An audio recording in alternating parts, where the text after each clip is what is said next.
farmacéutico es uno de los lobbies más influyentes del mundo. 应对挑战，利益行力量，破解难题。 Конечно, должны работать кооперативно, должны... Las farmacéuticas tienen demasiado poder. Avecina una gran guerra entre la realidad virtual y la realidad aumentada. Runs on a low sampling rate, which is what creates stereotypes.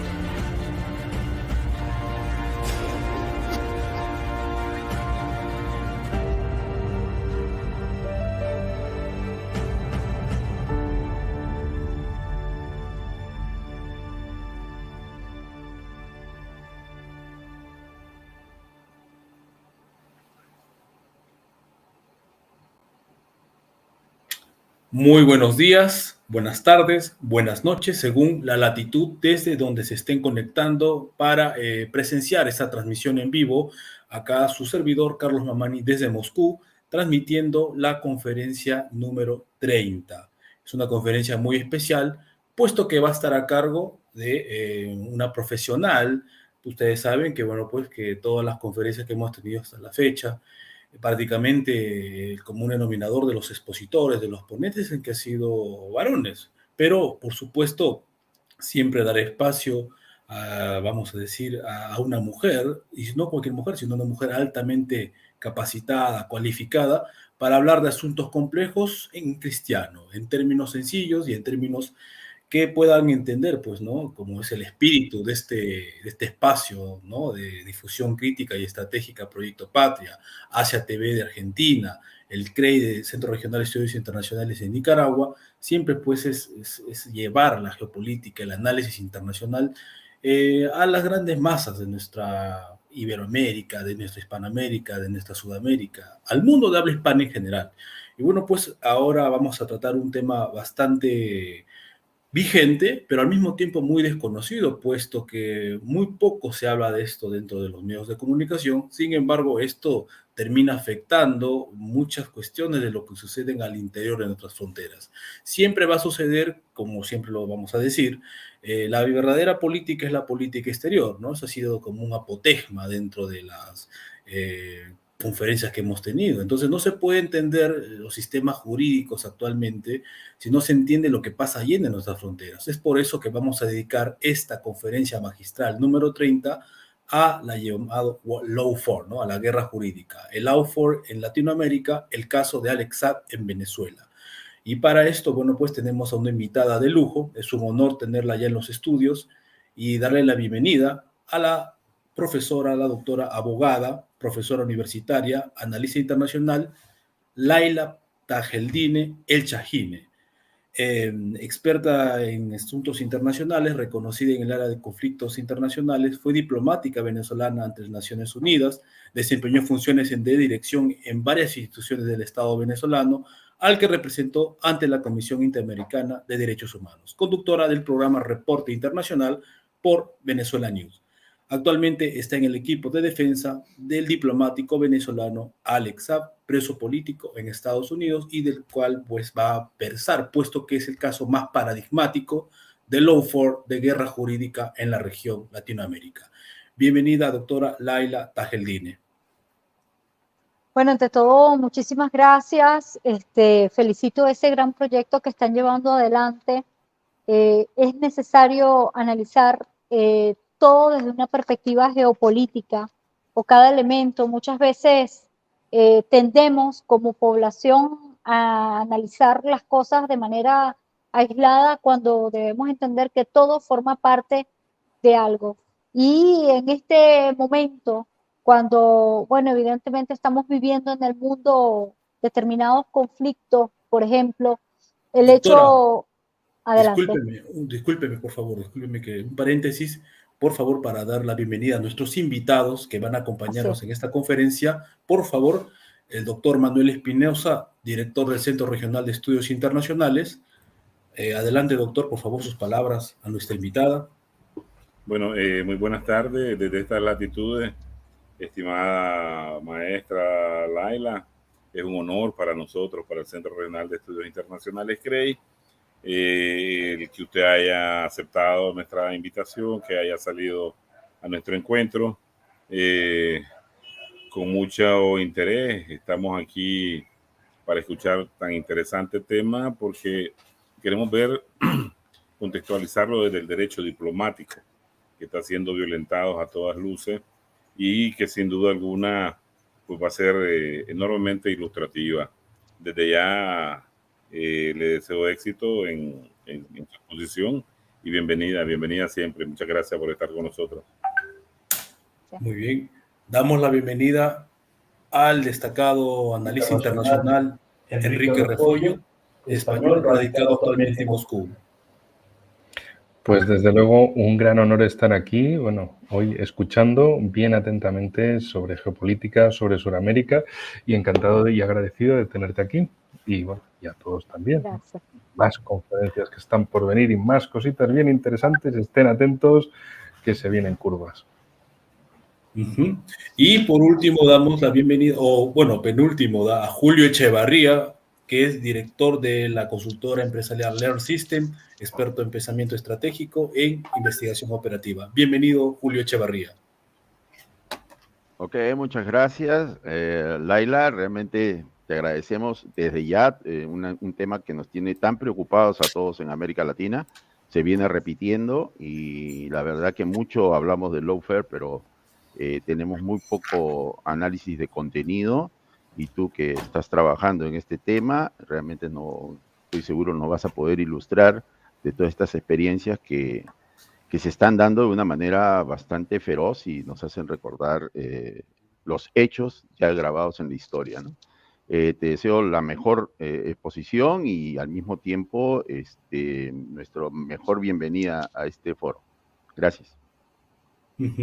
Y bueno, desde ya anunciamos la presencia, la intervención del relevante diplomático sudamericano venezolano Wilmer de Pablos, a quien agradecemos infinitamente por haber hecho la conexión con Laila Tejalini, a quien tenemos presente, y bueno, vamos a tenerlo también, como siempre, aportando con sus grandes reflexiones a esta magistral conferencia número 30, dedicado a lawfare en la región Latinoamérica, el caso de Alex Saab en Venezuela. Doctora Laila Tejalini, tiene usted la palabra.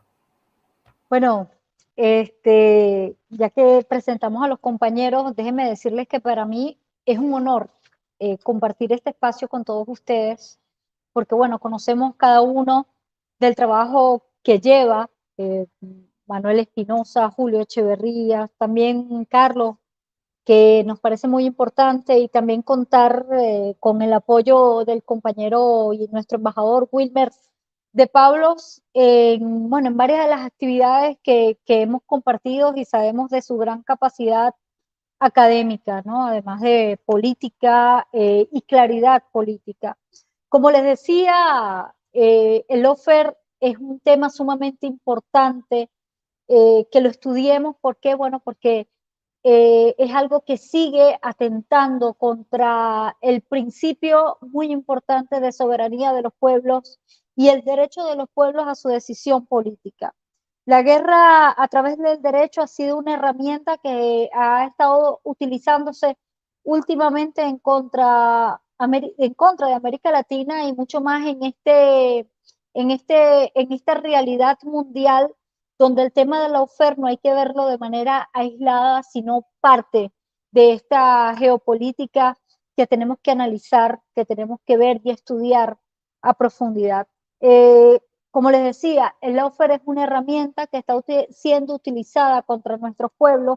¿Y por qué es importante? Y yo quiero compartir estos datos con ustedes, porque de los 8 presidentes progresistas suramericanos que habían en nuestra región desde el 2009, 4 recibieron condenas por motivación política, es decir, casi el 50%. Ya ellos al dejar sus cargos, y a 3 se les impidió inscribir candidaturas, bien sea por cárcel, por exilio o por proscripción, que es como el 37.5%. En los últimos 20 años, 4 presidentes progresistas fueron apartados de sus cargos en elección popular, de manera momentánea o permanentemente, por golpes. Entre esos tenemos que sumar, y sabemos que vimos el caso de Brasil de Dilma Rousseff, pero también el caso de Pedro Castillo, que es uno de los más recientes que tenemos que analizar. Hubo intentos de magnicidio contra el presidente, 2 intentos de magnicidio. En Venezuela se recibieron más de 900 sanciones y presidentes de derecha abrieron un caso contra Venezuela a través de la Corte Penal Internacional, que es parte de ese lawfare que más adelante vamos a hablar, es cómo se ve en América Latina. Se produce la persecución contra también los bienes de Venezuela en el extranjero y así sucesivamente. Les decía, el lawfare hoy es una herramienta que ha sido utilizada por Estados Unidos, ¿para qué? Para irse justamente en contra de la democracia de nuestros países, en contra de la realidad y del derecho de los pueblos a elegir su destino político. Y como les decía, eso va por encima incluso de las propias leyes del país, amoldando las leyes de cada país. ¿Para qué? Para llevar adelante este ataque. Por supuesto, este lawfare no iría solo, sino es que hace falta algo muy importante y es un sistema de justicia débil, un sistema de justicia manipulable y de tal forma que con ello pueden llevar adelante esta política. En América Latina nosotros hemos visto cómo se han ensañado contra determinados líderes. Podemos comenzar hablando con Lula da Silva, que incluso fue llevado a la prisión, o Cristina Fernández de Kirchner en Argentina, también que existen un determinado número de casos y cargos contra ella, que bueno, que se han llevado solamente para evitar que la misma se presente en unas elecciones. Dilma Rousseff en Brasil justamente fue separada del cargo, entre otros casos que nosotros podemos ver. Pero ¿de dónde viene esta política? Y yo quiero hablarles de Charles Dunlap. Charles Dunlap es uno de los arquitectos de esta política por parte de los Estados Unidos, y este general de división de la Fuerza Aérea de los Estados Unidos decía que existe una serie de enfoques en donde puede utilizarse la ley para socavar a los adversarios, es decir, el uso de esta ley a los adversarios. Pero es importante resaltar incluso hasta dónde se remonta este lawfare y en función de qué el mismo ha sido utilizado, y para ello tenemos distintos pensadores al respecto. Podemos hablar Zaffaroni, entre otros, donde denuncian que este lawfare en sus inicios incluso estuvo utilizado o fue utilizado por el propio nazismo en función de sus propios intereses y para llevar adelante su propia política. Ahora, en esta oportunidad, en América Latina, el neoliberalismo lo utiliza en contra de esos pueblos que han decidido llevar adelante una política distinta a la hegemonía imperial impuesta en nuestra región. En el caso de Venezuela, es importante analizarlo también, porque el caso de Venezuela es sumamente importante, porque a Venezuela la quisieron también meter en ese camino, y nos remontamos incluso hasta el año 1998, 2 meses antes de la elección del comandante Hugo Chávez Frías. Ya se estaba intentando iniciar actuaciones por parte de grupos. ¿Para qué? Para evitar que Chávez llegara a la presidencia. Y por eso es que se le mete la primera denuncia para evitar que llegue a la presidencia, donde se le denuncia por poner en peligro la tranquilidad pública y instigación a delinquir. Y eso lo hacía uno de los principales partidos políticos que existía en Venezuela para aquel momento, donde denunciaba a Chávez por llevar a la población a delinquir en contra de estos grupos. Lo cierto es que ya había también una posición de una gran parte de estos grupos de derecha donde realmente subestimaban a Hugo Chávez y creían que no era importante esto porque en unas elecciones pues sería eliminado. Pero en diciembre, cuando se dan esas elecciones y Chávez resulta electo, pues fue una sorpresa para todos. Lo cierto es que en 1998 en adelante comienza una creciente campaña contra Hugo Chávez de demonización, una fuerte campaña en contra de él que llevó a una de las primeras etapas y las políticas que desarrolla el lawfare en su función. ¿Por qué lo señalamos? Porque una de las primeras etapas de este lawfare es llevar adelante una sentencia mediática para luego tenderle la cama a la sentencia judicial, a esa sentencia a través de los tribunales. Entonces, lo cierto es que en este lawfare contra Venezuela y contra Hugo Chávez intentaron realizar esta misma política. ¿Y qué es lo que hicieron? Comenzaron a dar una serie de demandas en su contra, juicios de mérito, porque ha violado tal normativa de la Constitución, y el hecho es que había un conjunto de jueces, de magistrados que se prestaban para ellos, pero no sumaban la cantidad requerida para lograr ¿qué? Para lograr la destitución de Chávez y hacer lo que años después hicieron en el territorio brasilero, donde apartaron del cargo a Dilma Rousseff. Bueno, lo cierto es que cuando ellos no pudieron por esta vía judicial, se fueron en el año 2002 contra un golpe de Estado. Este golpe de Estado en el año 2002 en Venezuela vimos que no dio fruto, que inmediatamente el golpe de Estado se revirtió y nuevamente la institucionalidad en Venezuela pues volvió. Pero esto no los dejó tranquilos a estos grupos y continuaron, entre otras cosas, a utilizar y a seguir utilizando ese sistema judicial en contra de lo que es la revolución bolivariana. ¿Y qué sucedió posteriormente? Bueno, apenas dado este golpe de Estado en contra de Venezuela, viene estos juicios contra estos militares que dieron el golpe de Estado en Venezuela y fueron denunciados por la Fiscalía para abrir un juicio de mérito contra ellos. ¿Por qué? Bueno, por la rebelión. Lo cierto es que sale el 14 de agosto del 2002 una sentencia por estos jueces subordinados a la política imperial que existían en aquel momento en Venezuela, y donde ellos dijeron que los golpistas estaban preñados de buenas intenciones, y estas son palabras extractas de la sentencia, preñados de buenas intenciones, y por lo tanto estas actuaciones estuvo, les decía, preñadas de buenas intenciones y que no había mérito y no podía hablarse de un golpe de Estado contra el hilo constitucional que existía en ese momento, sino todo fue producto de un malentendido, entre otras cosas.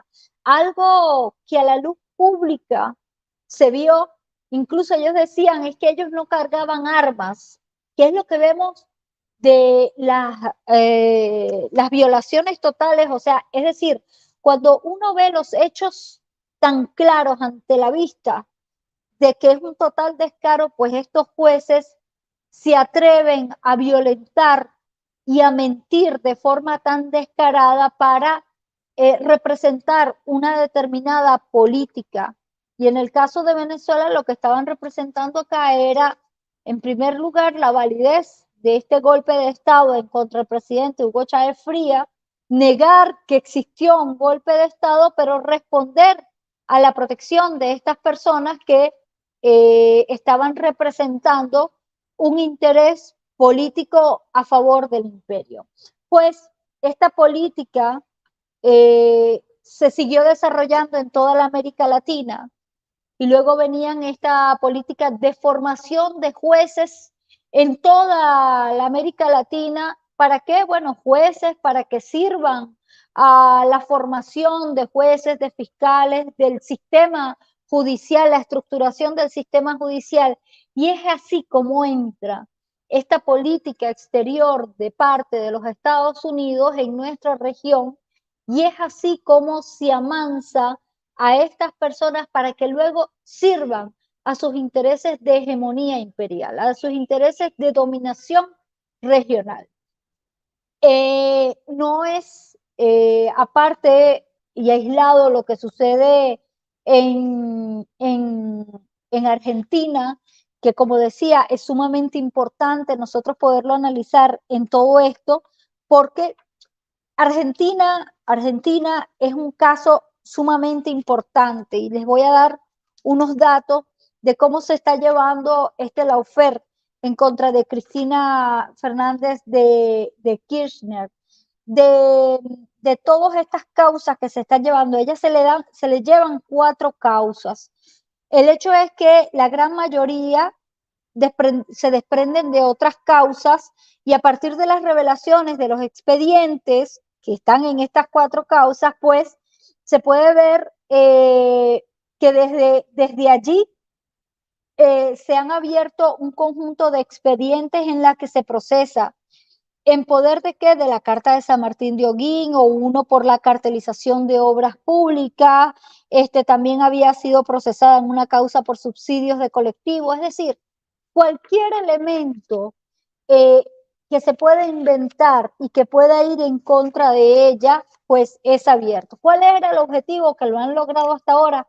Que la misma no se presente en unas elecciones. En el caso de Correa, que vemos de alguna manera su gran aporte a lo que ha sido la democracia en Ecuador, pues con él se abrieron 4 casos y se presentaron más de 30 cargos. Se habla de sobornos, pero no solamente la persecución en Ecuador ha ido contra Correa, sino también con todas las figuras partidistas en ese país, y vimos también cómo fue llevado a la prisión al vicepresidente de ese país, entre otros. Pero también hay otros cargos que se le ha inventado. En el caso de Lula, pues fue condenado en el 2017 incluso a 12 años de prisión por corrupción. Todo era para evitar que llegase a lanzarse en unas elecciones. Y posteriormente también vimos cómo sucedió lo de Dilma Rousseff. Una verdadera persecución contra las democracias de la región y una injerencia por parte de los Estados Unidos en cada uno de estos casos, que es sumamente importante entenderlo así. Ahora bien, volvemos al caso de Venezuela, porque Venezuela es un caso especial. Yo les decía que en estos casos de América Latina, lo que hacen es utilizarse los sistemas judiciales de los propios países para irse contra esos líderes naturales y líderes natos que fueron elegidos por el pueblo y que tienen y representan una política de alternativa a la hegemonía imperial.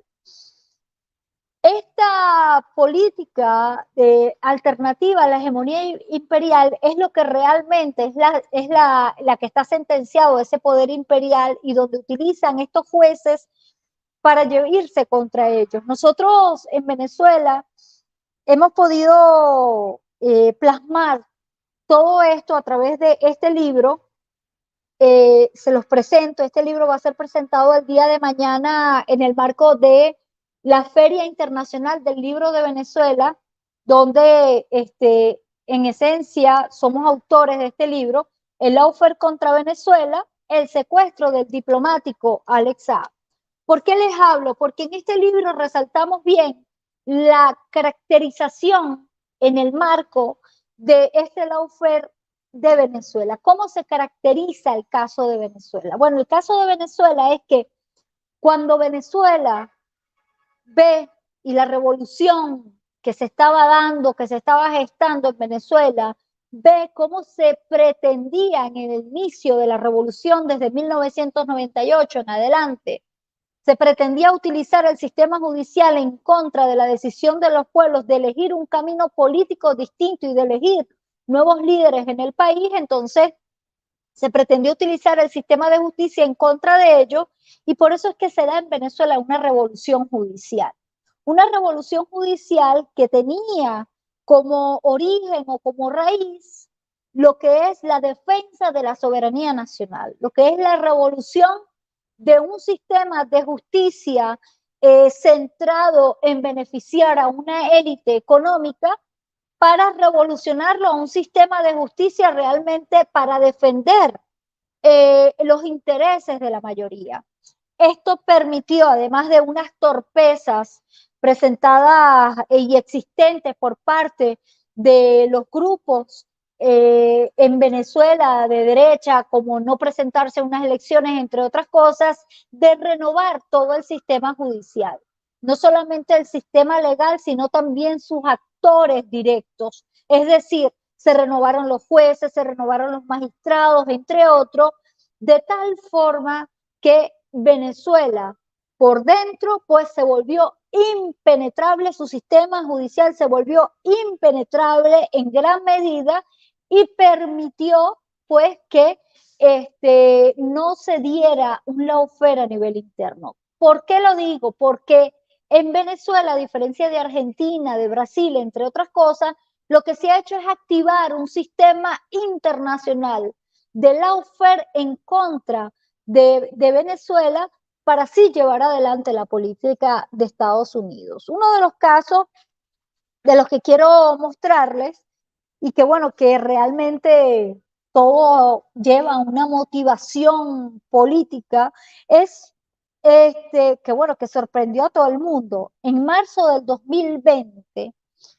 fuera de todo pronóstico, el fiscal de los Estados Unidos, William Barr, en el marco de esta política de chantaje y máxima presión contra Venezuela para derrocar el gobierno constitucional venezolano, presentó acusación en Estados Unidos en contra del presidente Nicolás Maduro, pero también en contra de otros funcionarios del Estado, donde se le señalaba de narcotraficante y de jefes del cartel de los soles.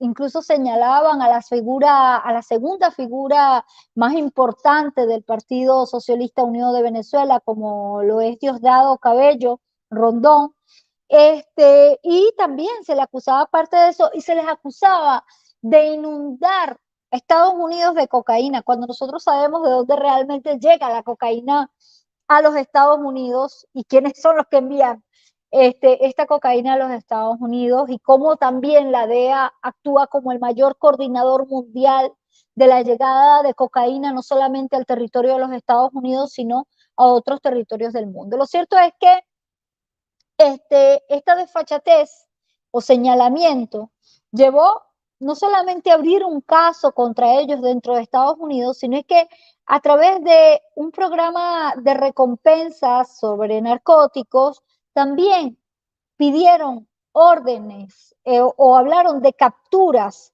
de rescate o arrestos al mandatario Nicolás Maduro, y dieron una recompensa de $15 millones y dieron otra recompensa de $10 millones a quien también capturara o arrestara a Diosdado Cabello. Esta es parte del lawfare internacional que se vino aplicando contra Venezuela, que no te hacen falta pruebas, solamente lo que hace falta es una decisión política para llevar adelante este ataque. ¿Y cómo se lleva adelante este ataque? Bueno, a través de utilizando unas herramientas perversas, en este caso la manipulación de las leyes para esto. Un elemento también que nos parece importante señalar es que en junio del 2012, el 12 de junio del 2020 se lleva a cabo otro lawfare en contra de Venezuela, que ya se estaba gestando desde el 2019, porque en el 2019 en Estados Unidos, cuando se dan cuenta que las medidas coercitivas contra Venezuela no estaban funcionando, no es que no estaban funcionando, sino al nivel que lo pretendía Estados Unidos, es decir, causar un verdadero caos en Venezuela, que exista una verdadera catástrofe en el país. Entonces, ¿qué fue lo que hizo Estados Unidos? Comenzar a investigar por qué, a pesar del bloqueo, seguía llegando medicamentos? ¿Por qué a pesar del bloqueo y las sanciones y tomar todos los recursos del Estado venezolano, seguía llegando medicamentos a Venezuela? ¿O por qué seguía llegando combustible a pesar del bloqueo a la industria petrolera? ¿Por qué Venezuela todavía tenía gasolina para que su pueblo se trasladara? Se habían logrado detener varias refinerías.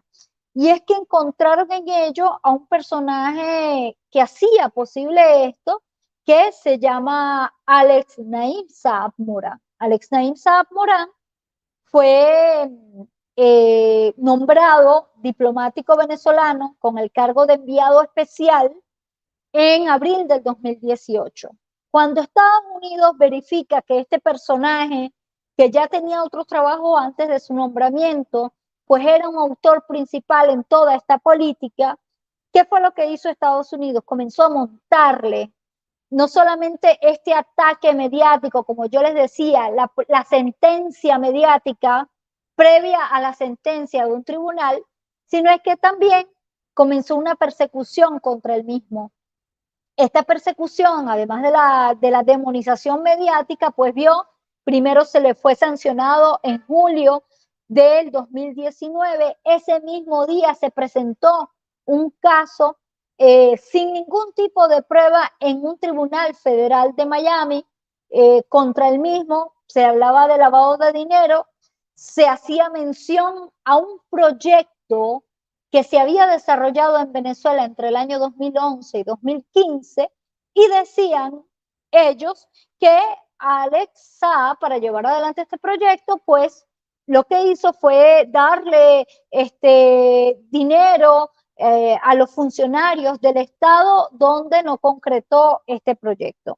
Lo cierto es que este señalamiento también se basa en una transacción de 350 millones de dólares que pasaron por banco suizo, pero Estados Unidos lo sanciona sobre la base de eso y presenta el caso en los tribunales de Estados Unidos. Un año después a eso, cuando Alex se encontraba haciendo una tercera misión en el año 2020 con destino a Irán, hicieron que el vuelo aparcase o llegase para repostar combustible, llegase a Cabo Verde, porque tenía destinado llegar a otro lugar. Vean todo ese trabajo incluso de inteligencia que se hizo contra su persona. Y el hecho es que cuando llega al territorio de Cabo Verde y ya estaban a punto de despegar, pues las autoridades no daban el permiso de despegar, y ahí en ese momento fue su avión interceptado. Y una vez que fue interceptado, pues entró alguien allí y lo obliga a bajar por la fuerza una vez que logra identificarlo. No solamente bajan a Alex Saab, sino también todos sus documentos, y en sus documentos se encontraban las acreditaciones de él como funcionario diplomático. Pero ellos se decían que tenían una orden de aprehensión, y esa orden de aprehensión no existía en el momento que Alex fue detenido y bajado de su avión. Esa orden de aprehensión vino a generarse un día después. Alex fue detenido un 12 de junio del 2020 y un 13 de junio viene a generarse esa orden de alerta roja de la Interpol. Y cuando le hablo de esto, también volvemos a incluir el otro elemento, como no pudieron dentro de Venezuela actuar contra los líderes naturales, pues activaron estos sistemas internacionales y la pusieron en función de sus propios intereses, violentando las propias normas. ¿Por qué le digo esto? Porque el artículo 3 de la Constitución de la Interpol dice que ellos no pueden inmiscuirse en asuntos políticos, y lo cierto es que la Interpol, en el caso de Alex Saab, se interpuso en asuntos políticos de tal forma que, si bien ellos generaron la alerta roja de la Interpol un día, la notificación de alerta roja de la Interpol un día después, tuvieron que cancelarla a los 9 días siguientes, pero con todo y la cancelación de esa alerta roja por parte de la Interpol, el otro elemento, es decir, la soberanía de Cabo Verde, no permitió que fuera liberado Alex Saab. Entonces íbamos a darle otro elemento. No solamente que se utilizó contra Alex Saab, esa institución llamada Interpol que no puede inmiscuirse en asuntos políticos y sin embargo lo hizo y pidió la aprehensión de un funcionario diplomático cuando las leyes internacionales impiden la detención de cualquier diplomático, sino es que además se utilizó a un tercer estado como lo es este estado Cabo Verde, país africano, que a palabras de Mike Pompeo se los quiero mostrar de esta forma. Mike Pompeo, en su libro que significa, que se llama el libro No ceder, nunca ceder una pulgada, él reconoce allí que Estados Unidos conocía la misión diplomática de Alex Saab. Entonces, pero lo interesante de este libro es que Mike Pompeo dice, los especialistas tuvieron la oportunidad de atrapar a Alex Saab mientras estaba en una misión para arreglar el intercambio de oro venezolano por petróleo iraní. Y en el mismo libro, Mike Pompeo dice, pero yo tuve que llamar y convencer a una pequeña isla para que detuvieran a Alex Saab. Es decir, cómo ellos violentaron la soberanía, pero también cómo el país, Cabo Verde, estaba subordinada en ese momento a los intereses de los Estados Unidos. Y ustedes pueden decir, bueno, es que Cabo Verde lo pudo haber hecho porque tenían una orden. No, para ese momento no existía una orden judicial. Y las propias leyes de Cabo Verde decían que si bien podía existir una alerta de la Interpol, pues también esa alerta y esa orden debe de ir acompañada por una orden de un juez nacional. Ninguna de las dos cosas se dieron. Aparte que fue violentado totalmente el debido proceso. En una primera etapa no se le permitió el contacto con la misión, con la embajada de una representación consular. No se permitió a sus abogados internacionales que fueran a Cabo Verde para defenderle. No se respondió a ninguna de las cartas de Venezuela, como es un procedimiento de acuerdo a la Convención de Viena sobre Relaciones Diplomáticas, de dar información correcta sobre la persona y de quién se trataba y hacer la solicitud de la liberación inmediata. En Venezuela no se le dio, a Venezuela no se le dio respuesta. No solamente eso, como Alex iba a viajar a la República Islámica de Irán, también el país receptor que reconoce a Alex Saab como diplomático, informó al tercer país, es decir, a Cabo Verde, que él se iba a dirigir a Irán a una misión diplomática. No respondieron, violentando el artículo 40 de la Convención de Viena sobre Relaciones Diplomáticas, que habla del deber de los terceros estados cuando un funcionario diplomático se está trasladando.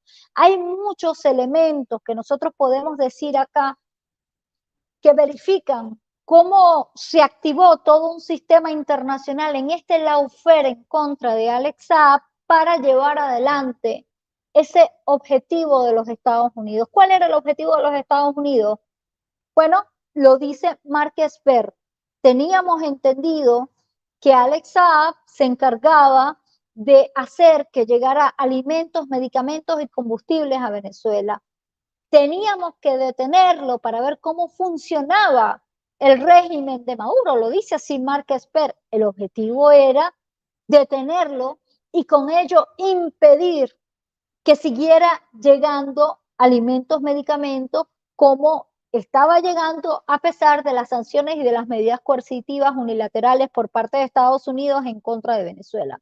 Es sumamente importante este caso de Alex Saab porque, bueno, evidentemente podemos hablar de varias etapas. Una vez que Alex Saab es detenido, por cierto, el primer ministro dice, yo nunca había recibido tantas llamadas por una persona, evidentemente, iba a recibir llamadas por muchas personas, por muchos líderes mundiales, por cuanto se trataba de un funcionario diplomático, donde marca un precedente sumamente importante a resaltar en todo esto, y es la vulnerabilidad que se va a generar desde la detención de un diplomático a lo que iba a suceder posteriormente, al punto que uno de los abogados de Alex Saab en Estados Unidos, que labora en Washington, un reconocido especialista en derecho internacional, resaltó ante el juez de los Estados Unidos y decía: nosotros hemos entrado en un problema sumamente importante, hemos abierto una caja de Pandora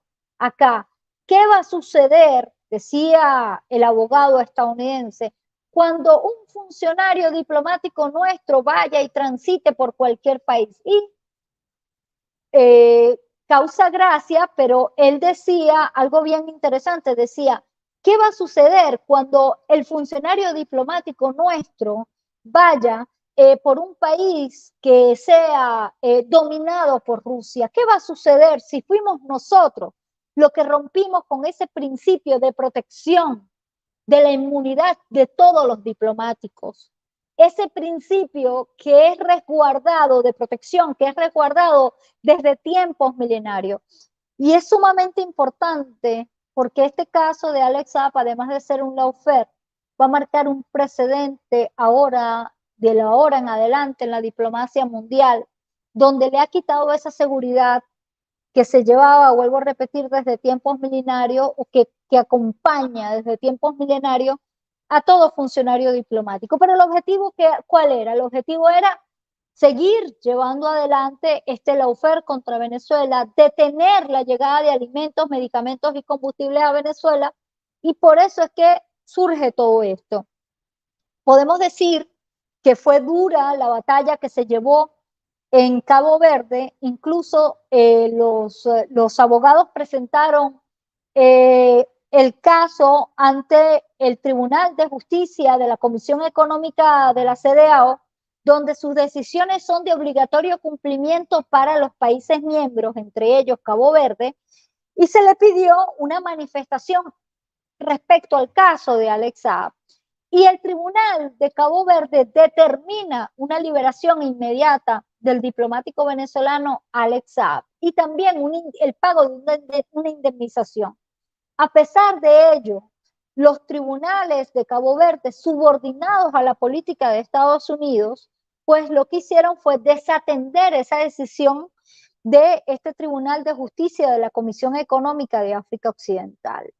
Posteriormente, a pesar de todas las luchas que hemos llevado, se pretendía llevar adelante, pero sin haberse terminado todo el proceso judicial dentro de Cabo Verde, y un día antes que se dieran unas nuevas elecciones presidenciales, donde el nuevo presidente había dicho que de ser elegido iba a cumplir con todas las decisiones que emanasen del Tribunal de Justicia de la CEDEAO, lo cierto es que un día antes de ser elegido este nuevo presidente, pues Alex Saab fue extraído al territorio de los Estados Unidos, me refiero a un 16 de octubre del año 2021. Un año y 2 meses, prácticamente 2 meses, 3 meses después del primer secuestro de Alex Saab, que es a lo que el presidente Nicolás Maduro califica el segundo secuestro del diplomático venezolano Alex Saab, cuando fue extraído este 16 de octubre del año 2021 al territorio de los Estados Unidos. Y a partir de ese momento, compañeros, hemos podido ver un desfile de violaciones de todo tipo de reglas, pero también de dilación jurídica y de los tiempos procesales que tiene y que nos verifica una cosa, que hoy Alex Saab es un diplomático, prisionero político en el territorio de los Estados Unidos y que Estados Unidos está violando sus propias normativas internacionales. Les quiero dar 2 ejemplos. Un caso es que Estados Unidos tiene su propia ley de relaciones internacionales, y esta ley en el artículo 254 dice claramente que toda persona protegida por la Convención de Viena sobre Relaciones Diplomáticas no puede ser procesada de ninguna manera por ningún funcionario de los Estados Unidos. Este es el primer elemento. Y el segundo elemento, y voy a decir esto porque esto pega con lo que sucedió después. ¿Después qué sucedió? Luego de llevar un intento por resolver en la vía judicial, la defensa dio una defensa impecable donde presentó una gran cantidad de pruebas. El juez decide un 23 de diciembre del año 2022 que como ellos no reconocen el gobierno de Nicolás Maduro, pues no reconocen a sus funcionarios diplomáticos. Esto es una total violación a la Convención de Viena sobre Relaciones Diplomáticas, una total violación a la Ley de Relaciones Internacionales de los Estados Unidos, pero también es una violación a un acuerdo ya establecido entre los Estados Unidos y las Naciones Unidas, porque las Naciones Unidas y Estados Unidos hacen el acuerdo del país anfitrión. En ese acuerdo del país anfitrión, Estados Unidos dice, yo voy a reconocer la inmunidad de aquellos miembros de países que estén en las Naciones Unidas, de aquellos miembros que Estados Unidos no reconoce a su gobierno. Y voy a hacer el mismo reconocimiento que lo hago a aquellos países que sí reconozco. Es decir, a los miembros de las misiones diplomáticas que yo no reconozco como Estado, pues le voy a seguir reconociendo su inmunidad diplomática a pesar que no reconozco su gobierno.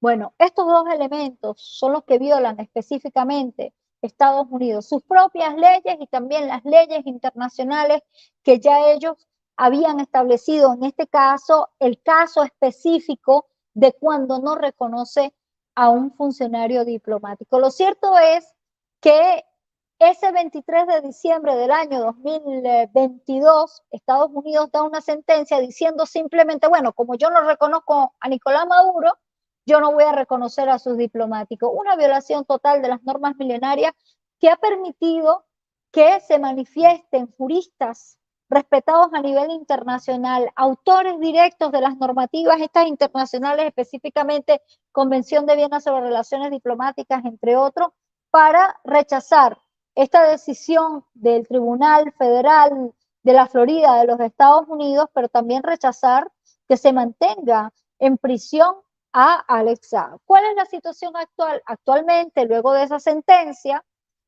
la defensa sigue dando la defensa sigue dando una defensa, valga la redundancia, impecable sobre Alex Saab, pero se ha visto frente a qué, al caso de la dilación de los tiempos. Cuando la defensa presenta el 28 de diciembre la apelación a la decisión del 23 de diciembre del 2022, es decir, 5 días después presenta la apelación, pues el tribunal en junio del año siguiente es que se da por recibido y le dice a la Fiscalía de los Estados Unidos que responda a los argumentos presentados por la defensa de Alex Saab. Entonces hay una total componenda entre lo que son el ejecutivo, pero también el judicial de los Estados Unidos, es decir, entre los tribunales, el Departamento de Justicia y también el Departamento de Estado.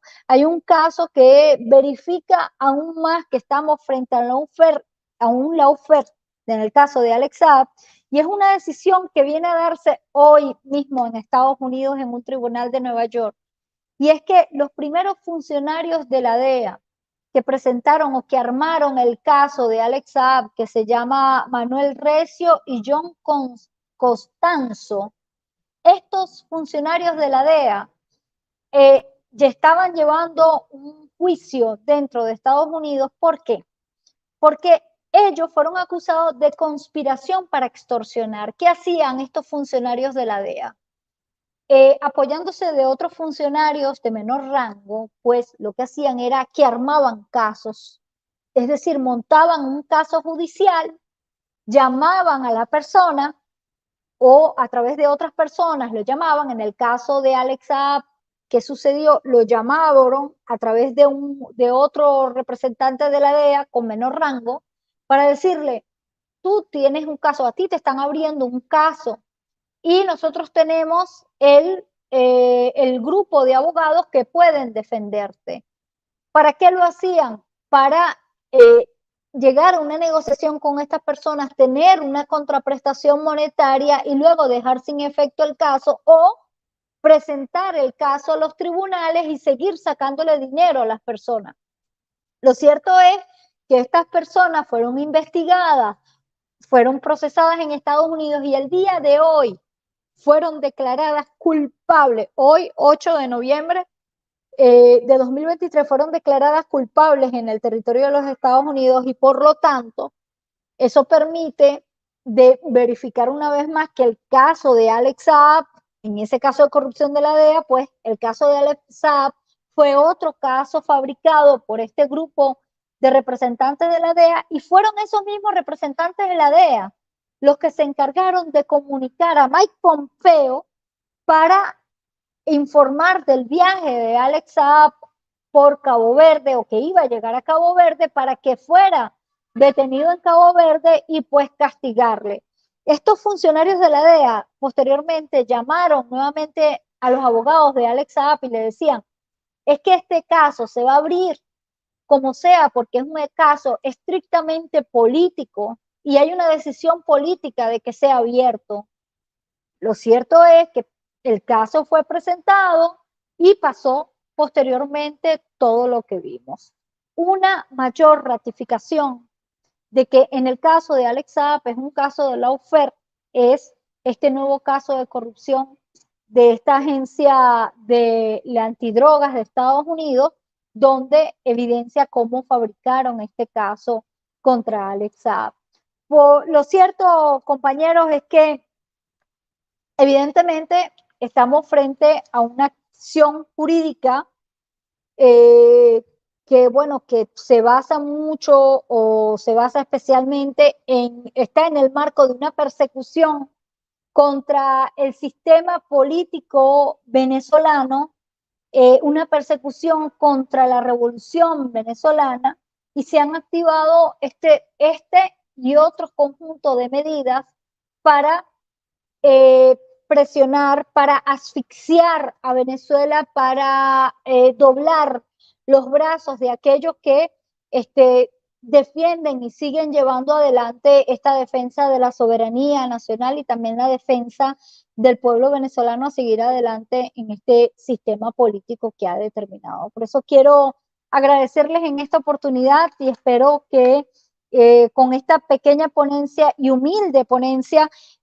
haya podido lograrse entender un poco este caso de lawfare en contra del diplomático venezolano Alex Saab.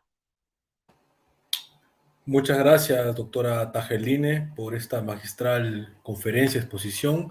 Por supuesto, no es nada humilde, es bastante ejemplar y sobre todo aleccionadora respecto a una problemática que, si bien es cierto, es paradigmático en el caso venezolano con el diplomático Alex Saab. Sin embargo, se podría decir que trasciende las fronteras venezolanas y impacta a escala latinoamericana y, como se ha visto con el caso de este país, este pequeño país africano, Cabo Verde, también transcontinental. Muchas gracias desde ya. Y bueno, como más o menos para ir dando paso a nuestros invitados, vamos a decir que creo que nadie en estas ciclo de conferencias ha logrado hacer esa conexión entre estas variables: geopolítica y orden jurídico, aparato jurídico, sistema jurídico. Vemos pues que ese viejo dicho que sigue tan vigente como siempre, ¿no? No es la ley la que hace el poder, es el poder el que hace la ley. Y es que si no entendemos de geopolítica, de relaciones internacionales, vamos a pensar pues que las leyes caen del cielo o que crecen como hongos desde el suelo, pero para nada, responden a una voluntad de poder. Bueno, tenemos acá a nuestro invitado, nuestro amigo, nuestro hermano, nuestro camarada Wilmer de Pablos, embajador de la República de Venezuela, República Bolivariana de Venezuela, a quien le damos la bienvenida. Wilmer, buenas tardes por allá. Bueno, primero agradecer nuevamente la invitación a nuestro querido director del Centro Regional de Estudios Internacionales, ¿sí? A Enrique, con quien tengo el honor y el privilegio hoy de compartir esta pantalla desde Moscú. Sé, Enrique, que están haciendo un gran esfuerzo desde Moscú. Mi aplauso a ti, a Carlos, ¿sí? Y al compañero, por supuesto, Julio, que hoy nos acompaña. Y en principio, por supuesto, aplaudir esto que tú acabas de decir, la magistral ponencia de Laila Tajeldini. Como ustedes lo saben, Laila Tajeldini es una abogada muy destacada en nuestro país, profesora universitaria, diplomática, ha representado a Venezuela ante Naciones Unidas, tiene toda una trayectoria en el mundo diplomático, es una mujer muy joven, pero muy estudiosa, muy disciplinada y sobre todo con una trayectoria bien importante. En la actualidad es la defensora que coordina toda la defensa internacional de Al-Assad. He presenciado sus defensas, sus articulaciones con los bufetes que acompañan toda esta defensa, sus análisis extraordinarios. Y bueno, no es poca cosa que después de que Alex haya sido imputado penalmente por 8 delitos, hoy el único delito que queda y que no tiene sustento, y además que se acaba de tumbar, y lo acaba de tumbar, y además lo acaba de terminar de tumbar Laila Tajeldini con el último artículo que acaba de presentar esta semana, donde evidencia a los funcionarios de la DEA que montaron todo el expediente de Al-Assad, y eso, por supuesto, hay que aplaudirlo porque eso es una extraordinaria defensa. Les invito a leer el artículo, aparece en las redes, donde se ve claramente cómo opera la DEA, cómo montan los expedientes, cómo siguen a las personas. En el caso de Al-Assad no se escapó y, por supuesto, jurídicamente no existen elementos, ¿sí?, que desde el punto de vista jurídico justifiquen la detención de Al-Assad, pero es que además debemos recordar que Al-Assad es un diplomático o un enviado para actuaciones especialísimas del gobierno, porque proveer alimento, medicamento y energía a un país en medio de una situación tan difícil como son las medidas coercitivas unilaterales, que todos ustedes saben es un arma de guerra del imperialismo a través del sistema financiero y del sistema bancario, no es poca cosa. Al-Assad fue el valiente empresario que acompañó al gobierno y que el presidente Maduro, para poder de forma hábil evadir estos dos mecanismos perversos, se apoyó en Al-Assad, lo invistió de diplomático como se lo permite la Constitución y la ley, y por supuesto, una vez que fue identificado por los organismos de inteligencia, en connivencia con el Estado de Cabo Verde, lastimosamente, se prepararon para un primer y después para un segundo secuestro, como magistralmente lo ha explicado Laila, violando, por supuesto, la Convención de Viena para las Relaciones Diplomáticas. Pero bueno, ustedes tienen muy claro que la política exterior de Estados Unidos no tiene nada que ver con la Convención de Viena para Relaciones Diplomáticas y mucho menos que ver con las estructuras del derecho internacional público, porque penosa y vergonzosamente están permeadas,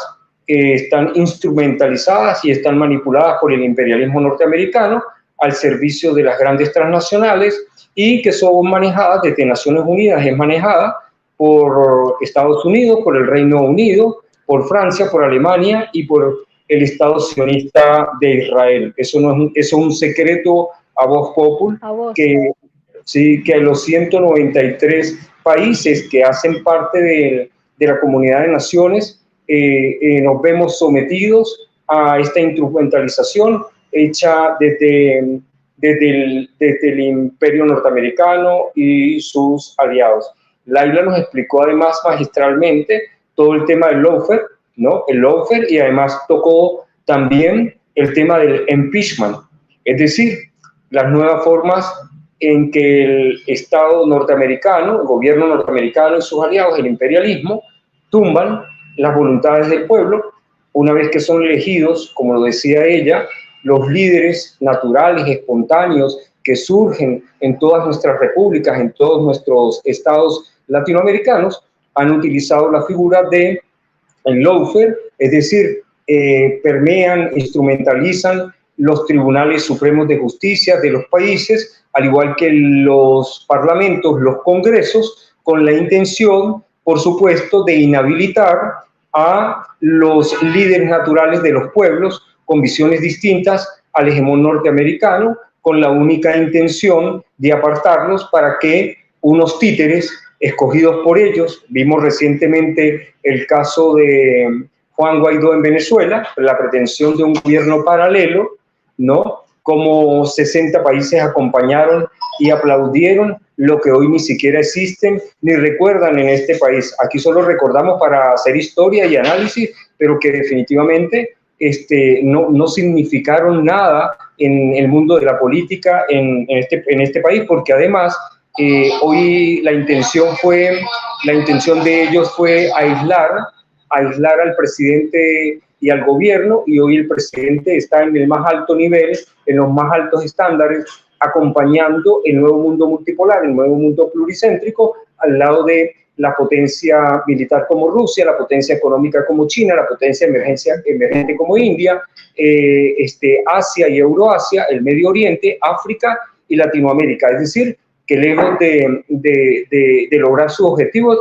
lo que hicieron fue reimpulsar el trabajo de la diplomacia y el trabajo de la política exterior venezolana, que hoy dirige satisfactoriamente el presidente de la República, pero además también quisieron aislar económicamente con todas esas 900 y pico de medidas coercitivas unilaterales, que más llamamos sanciones, con la intención de quebrar nuestra economía. Y sin embargo, hoy la CEPAL, hoy el banco en Suiza, hoy el propio Fondo Monetario Internacional señala que el país con mayor crecimiento en Latinoamérica es Venezuela. Entonces, todo lo que trataron de hacer a través de esto, utilizando todas las figuras que han podido, en Venezuela no pudieron penetrar ni el Parlamento, no pudieron penetrar ni el Tribunal Supremo, entonces utilizaron las medidas coercitivas unilaterales como un mecanismo para crear presión, generar una guerra civil, lo que todo esto hemos con diplomacia, con audacia y sobre todo con esa formación que dejó el presidente Chávez en el colectivo, en la psiquis del colectivo venezolano, no lo lograron. Es importante señalar, Laila hace mención también a otros países de la región. Si nosotros hacemos un análisis ahorita con cabeza fría sobre lo que está sucediendo en Guatemala, sobre lo que sucede en Colombia, sobre lo que sucede en Ecuador, visualizamos que ahora el nuevo actor o la nueva marioneta son las fiscalías generales. Es decir, los tribunales supremos están preparados, pero el actor que inicia todo el proceso son los fiscales generales. Entonces es importante también hacer un análisis en el contexto sin dejar de incluir la importancia de las fiscalías generales en todo esto que acompaña tanto al impeachment como al lawfare. Estados Unidos, como ustedes lo saben, ha abierto su política exterior, lo reitero y lo repito y lo he dicho en todas las oportunidades que he tenido. La política exterior de Estados Unidos es una política guerrerista. Recordemos que Samir Amin nos enseñó que son 5 los monopolios del capitalismo, ¿no? Y que uno de esos es el monopolio de las guerras. Vale decir, hay que reconocer que Estados Unidos es una potencia en materia nuclear y en materia tecnológica. En todo lo demás ya no es ninguna potencia. Fue desplazado en lo económico, en lo militar, en lo tecnológico, en lo industrial, en lo financiero. En todo esto fue desplazado. Pero sigue siendo una potencia nuclear y sigue siendo una potencia tecnológica, teniendo claro las potencialidades de Rusia, teniendo claro las potencialidades de China y también teniendo claro las potencialidades tecnológicas que hoy surgen en la India y en China, ¿no? Es importantísimo resaltar esto. ¿Por qué? Porque han abierto los frentes en Ucrania, en la Unión Europea, en Asia, en Taiwán, en el Medio Oriente con Palestina, ¿sí? En África vemos lo que está sucediendo con los países que hoy se desmarcan de Francia, y al decir Francia estamos hablando también de Estados Unidos, estamos hablando también de Estados Unidos, al decir Francia en África estamos hablando de Estados Unidos, pero yo quiero llamar la atención sobre todo a un hecho inédito, muy importante, que tiene que ver en la actualidad con la disputa que tenemos de hace 200 años con el Reino de la Gran Bretaña de entonces, el Reino Unido de ahora y la República Cooperativa de Guyana. Nosotros hemos visto, hemos oído, hemos asistido en el momento actual la vocería del propio Donald Trump cuando dice, sin sonrojarse, teníamos listo Venezuela para apropiarnos de su petróleo, todo ese petróleo, toda esa riqueza, pero los tiempos no me alcanzaron. Algo así como cuando Uribe dijo que no le alcanzó el tiempo para invadir Venezuela. Algo así similar lo acaba de expresar Trump en Carolina del Norte, y además de eso hemos visto a la generala del Comando Sur paseándose por toda América Latina, específicamente por Sudamérica, haciendo un inventario de los recursos, de nuestros recursos, lo dice Simpson Rojas, entre comillas, de nuestros recursos, aludiendo por supuesto al triángulo del litio fundamental, Ecuador, Bolivia y Chile, pero además de eso, haciendo referencia en su propia expresión a los recursos recientemente descubiertos en el año 2015 por la ExxonMobil, como ustedes lo saben, una de las transnacionales petroleras, que hoy se encuentran en una zona en disputa, en la zona marítima, que se encuentra en disputa, donde ni Venezuela ni la República Cooperativa de Guayana, de acuerdo a nuestro acuerdo de Ginebra, pueden hacer uso alguno o tomar decisiones algunas, si no es en el marco de este instrumento que es el que Venezuela reconoce, que es el que válidamente se acepta para la resolución de la disputa.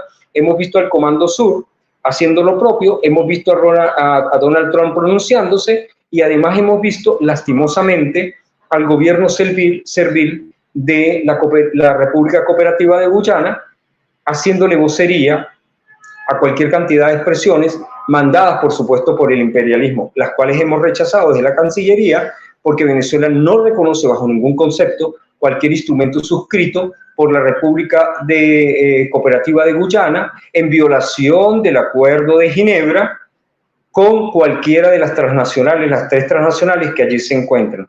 ¿Por qué les hago referencia a esto?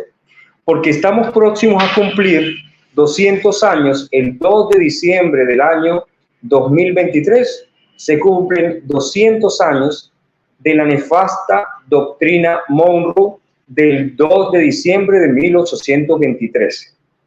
Latinoamérica ha sido declarada una zona de paz, y nosotros los latinoamericanos estamos obligados a defender la paz de la región. No podemos permitir actuaciones del Imperio norteamericano y sus aliados, como en Europa, como en el Asia, como en el Medio Oriente y como en África. Estamos obligados a defender la paz. Lo vamos a hacer desde Venezuela con el acompañamiento de todos los gobiernos y los pueblos de la América Latina. ¿Por qué es importante recordar esto? Bueno, porque estamos en presencia del recordatorio de la doctrina Monroe hasta la doctrina del destino manifiesto, dada la importancia que hoy reviste Euroasia, el Heartland, el corazón del mundo, como lo llaman, y todo lo que hoy se juega con el nacimiento del BRICS, con el nacimiento de la OCS, con los países de la ASEAN y todo el nuevo orden mundial y multipolar. Es importantísimo saber, y es muy importante tomar en consideración, que en Centroamérica la SICA, ¿no?, está haciendo su trabajo a los efectos de que China y de que Rusia puedan tener posesión o puedan posesionarse desde el punto de vista económico, desde el punto de vista financiero, desde el punto de vista de la cooperación en Centroamérica, y hemos visto recientemente las declaraciones del presidente Daniel Ortega en Nicaragua, en Managua, donde nos informa que Taiwán fue expulsada de SICA y que ha sido incorporada la República Popular China. Lo que aplaudimos, nos parece extraordinario, sobre todo cuando analizamos los extraordinarios proyectos que se tienen de cara a Centroamérica. Pero también es importante recordar que estamos haciendo los esfuerzos, acompañando, por supuesto, desde el sur de la América y de América Latina, el ingreso de Rusia también al mecanismo SICA en Centroamérica. Es importantísimo tener en cuenta esto. Y también es importante recordar que recientemente hubo un pronunciamiento de la CARICOM, lastimosamente un pronunciamiento de la CARICOM que hemos rechazado desde la Cancillería del gobierno venezolano, en la vocería de nuestro canciller Iván Gil, en el que el CARICOM se pronuncia haciendo referencia a las mismas palabras que utilizó Obama en el nefasto decreto del 2015, donde señalaba que Venezuela era una amenaza inusual y extraordinaria contra los intereses del imperio norteamericano.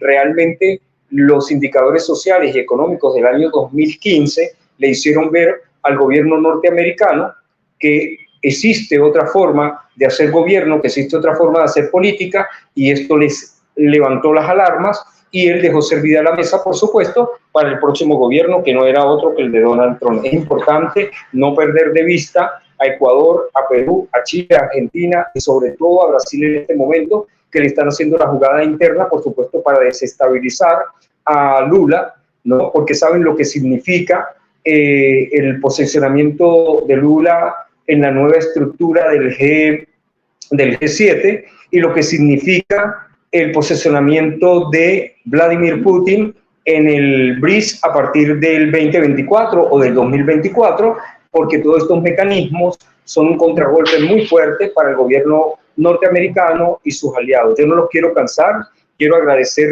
una vez más la participación, muy contento de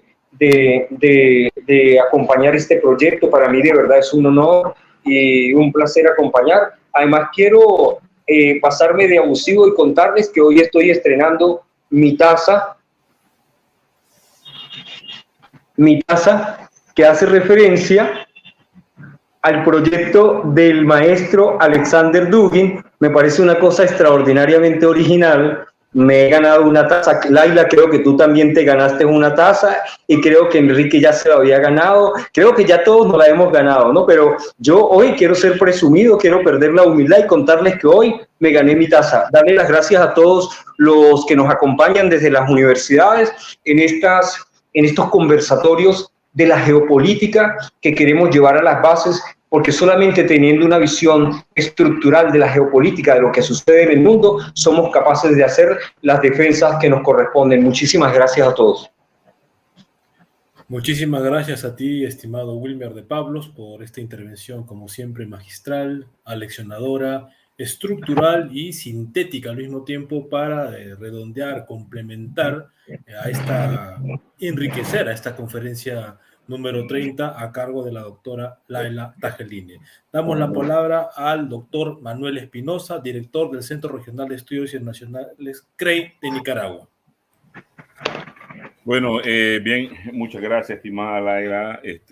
Brillante exposición. Ahora entiendo por qué tantos compañeros, colegas se apuntaron para justamente hoy, este día, para estar presentes. Tan ilustre exposición. Me parece que es como una guitarra que se convierte en un arma muy importante en defensa del derecho de los pueblos, ¿verdad?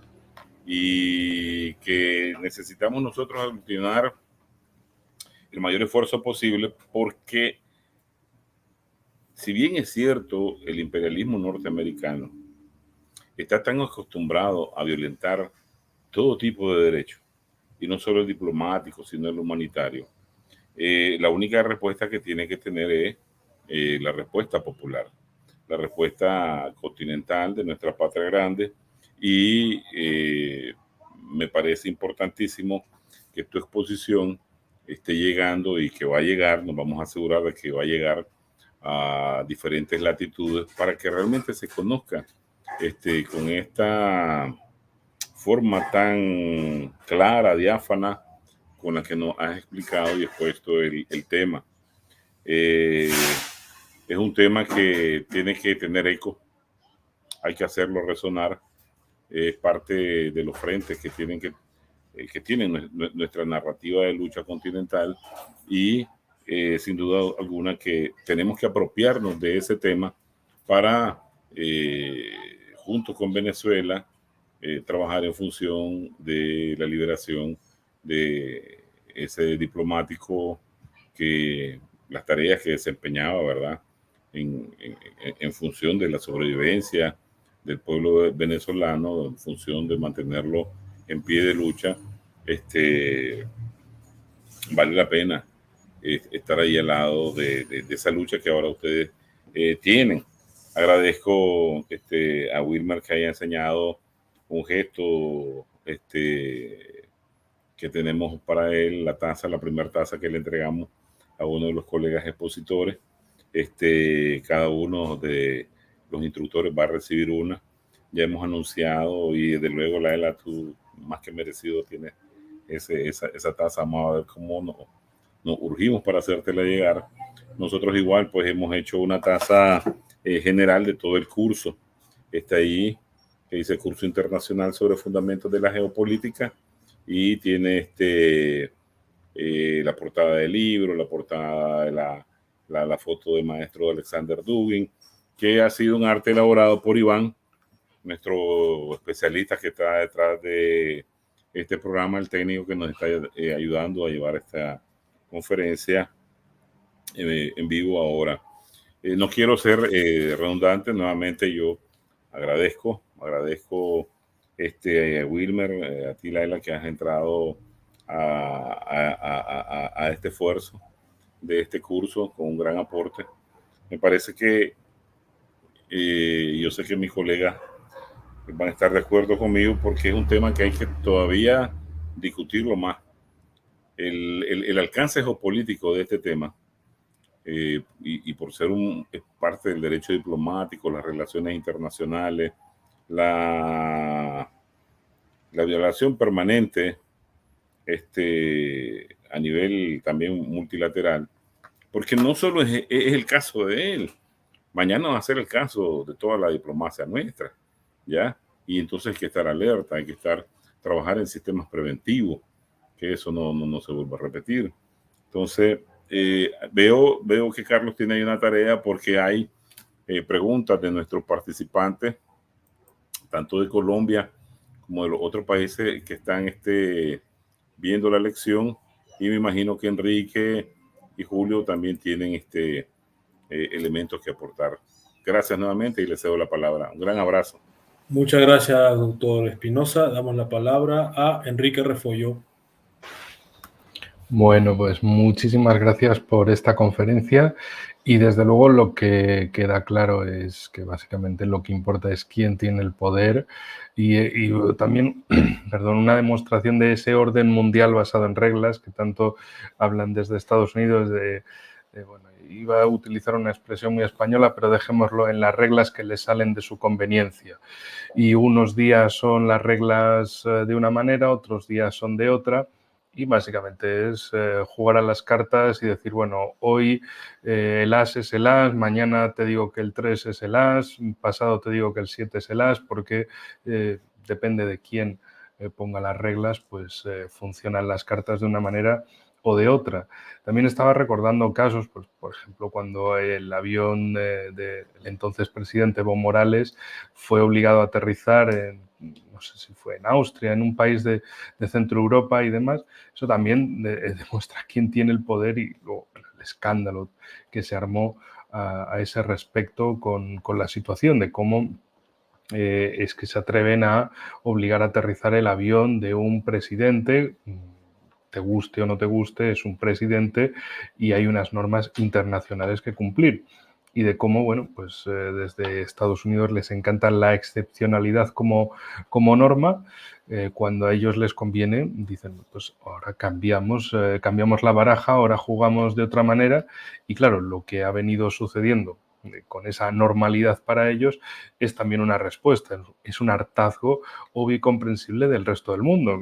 Oigan, pero ustedes ponen unas normas y si las normas les conviene, jugamos con esas cartas, y si ya no le conviene, nos ponen otras cartas. Y total, siempre es, digamos, el capitalismo y geopolítica de casino. La banca juega y gana, y el resto pues simplemente que están para dar aplausos y decir que el jefe del casino es un tipo muy simpático y muy amable.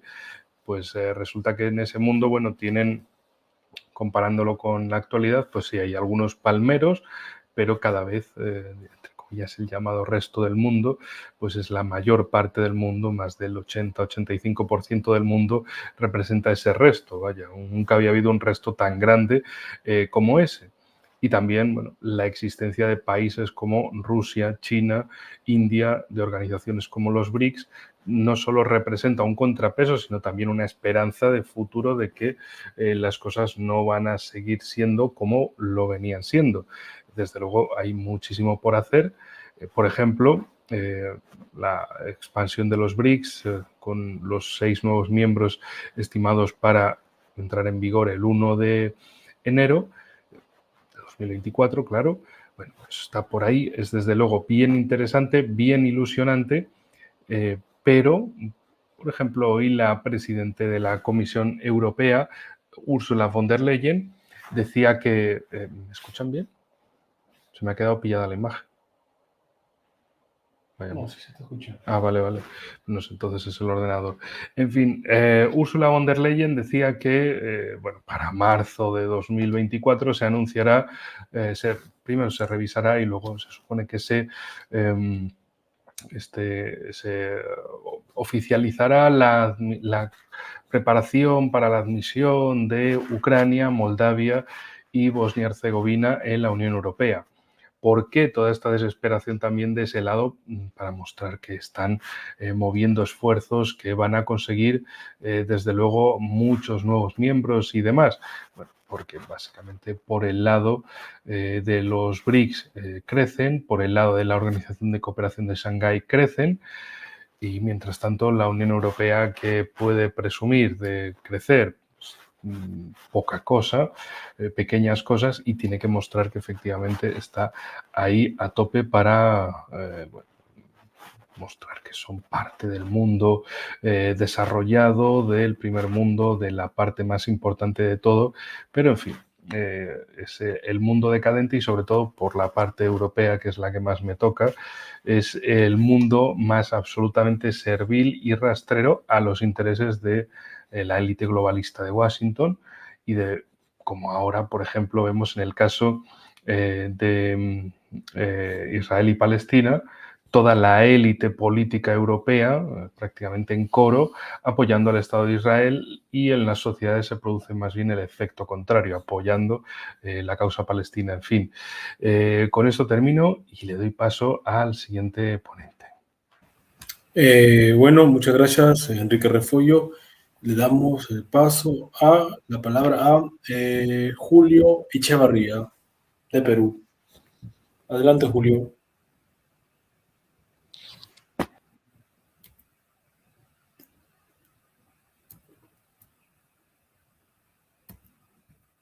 ¿Está bien? ¿Se escucha?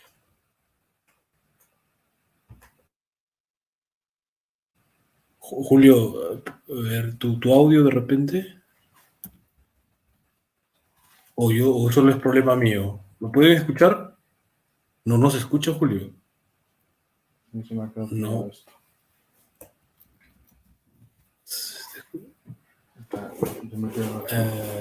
Sí.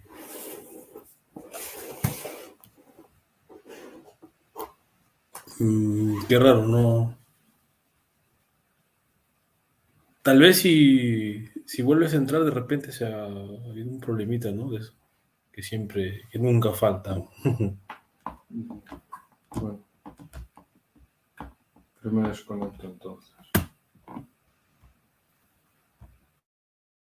Bueno, mientras Julio va arreglando el problema técnico, vamos a transmitir la pregunta de participantes del curso. Pregunta un compatriota, tanto de la doctora Tejaldine como de Wilmer de Pablos, ¿no? De Mauricio Bello, venezolano radicado en Estados Unidos.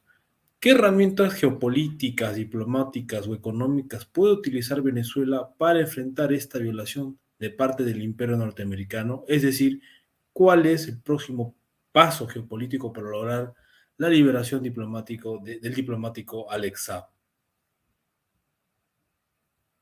Adelante, Laila. Sí, mira, hay una cuestión bien importante que hay que entender.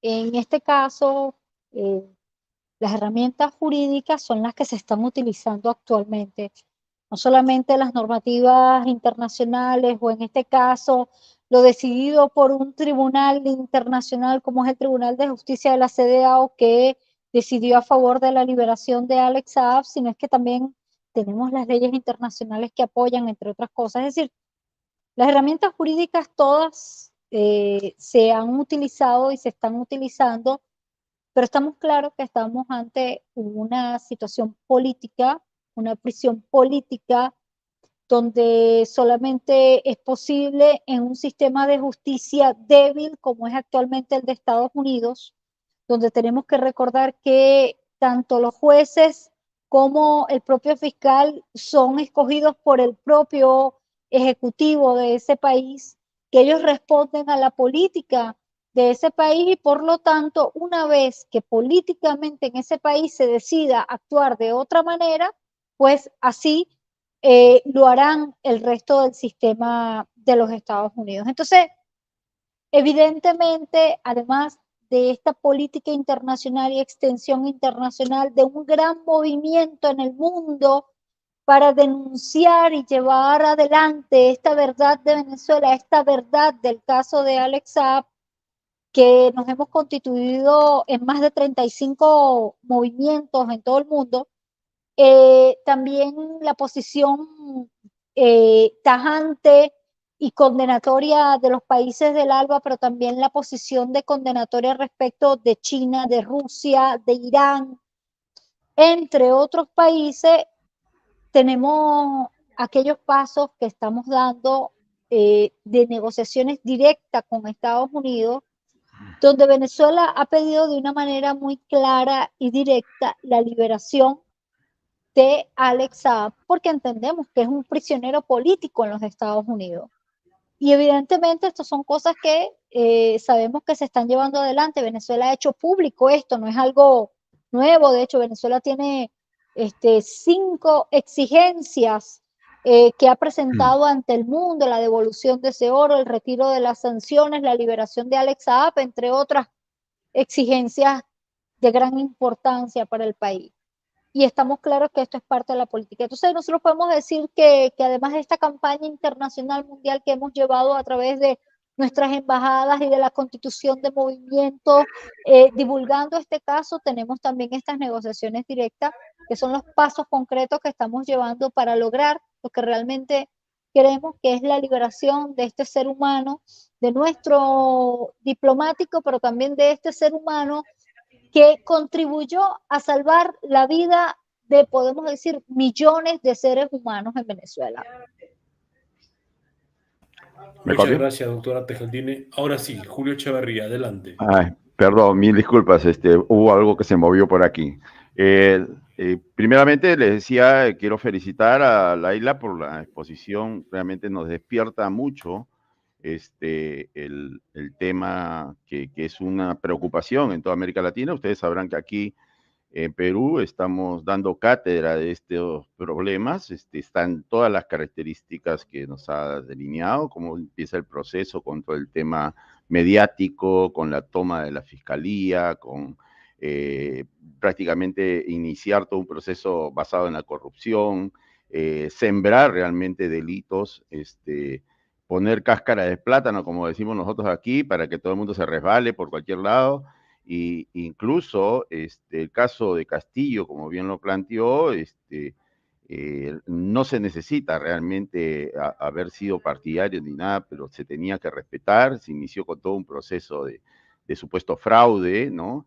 Y hoy están felices y contentos hasta sus propios partidarios porque hubo una operación directamente manejada por los servicios de inteligencia y que tenían como operador precisamente a una de las personas de mayor confianza de Pedro Castillo, que era su ministro, y es como lo que ha sucedido en América Latina, ¿no? Lo primero que tienes que mirar es quiénes van a ser tus vicepresidentes, ¿no? Porque lo mismo le ha pasado a Dina Rousseff, a Correa, le ha pasado al mismo Evo Morales, o sea, en realidad hay una situación donde tienen toda una maquinaria bien orquestada. Y este mismo proceso se inició realmente con el vicepresidente que tuvo el presidente Franklin Delano Roosevelt, que fue realmente el inicio con Harry Truman de incorporar a toda la inteligencia nazi dentro del Departamento de Estado. Y desde ahí es que se crea la CIA, y no es fortuito que hoy se inicien los procesos basados en el narcotráfico, cuando Pompeo había dirigido prácticamente la CIA, y la CIA trabaja de la mano con el tema de la DEA, ¿no? O sea, son los mismos que fomentan el narcotráfico, los que hoy se atreven a acusar y montar toda la maquinaria, porque realmente son los autores de esta maquinaria. Ellos manejan todo este tema de la mafia, es lo que han creado los narcoestados, han creado todo un proceso de desindustrialización en América Latina, existe un apartheid tecnológico, existe todo un programa de destrucción de las fuerzas productivas, hay un proceso de desempleo absoluto y se ha creado todo un fenómeno de informalidad. Y para ello, a los líderes, lo primero que tienen que hacer, a cualquiera que levante la voz, lo primero que lo hacen es eliminarlos del escenario político, ¿no? O sea, eliminarlos en el escenario de representatividad y solamente dejar a los maniquíes. Y esto no es nuevo, o sea, es la única diferencia que he venido puntualizando, de repente muy redundante o de repente de que el proceso de nazificación, o sea, el proceso de instaurar y la continuación que ha tenido los Estados Unidos del régimen de los nazis y que se viene implementando a nivel mundial, o sea, el círculo de la internacional nazi, son los que están levantando la misma bandera que lo hicieron hace un siglo. O sea, este fenómeno que soy reiterativo, de repente hasta cargoso ya sobre el tema, empieza con el centro del aparato de inteligencia por Ray Hangelen. Y es él el que monta toda la arquitectura y son los creadores de la OTAN, son los creadores de todos los servicios de inteligencia y todos sus discípulos directos de toda esta cadena son los que conocemos hoy en día como el gobierno invisible, como el Deep State, como la maquinaria del complejo militar industrial, que era el mismo complejo militar industrial que existió en la Alemania de los años 20 y 30. Entonces, esto obviamente tiene un aparato legal, ¿no? Y que cada vez nos han ido arrimando más. Y la diferencia es que esto no es capitalismo. O sea, esto es un proceso de feudalización. Por eso es que tienen tal arrogancia de poder que se burlan de la ley. O sea, empiezan a hablar de libre comercio y después ellos comienzan a generar sanciones y a empujar a que ya no existe libre comercio. Todo lo que no se les ciñe a sus objetivos políticos, pues le ponen tapones y ya no quiebran los aparatos legales, o sea, los aparatos legales internacionales, y han tomado control de todas las organismos internacionales. Ahora, todo esto tiene una filosofía política, una filosofía más que ideológica, tiene una filosofía en el derecho. Y esto nos lleva incluso hasta Carl Schmitt, ¿no? O sea, que ha sido uno de los primeros arquitectos de todo este aparato, que es una feudalización. En Europa es mucho más fuerte. Ahora, nosotros como latinoamericanos nunca hemos sido gente de resolver los problemas como los bárbaros, ¿no? Ni como los celtas. Nosotros siempre hemos resuelto los problemas. Aquí incluso se ha tratado de tildar al imperio inca, ¿no? Y los incas nunca fueron imperio. Los incas fueron un Tahuantinsuyo, que es diferente.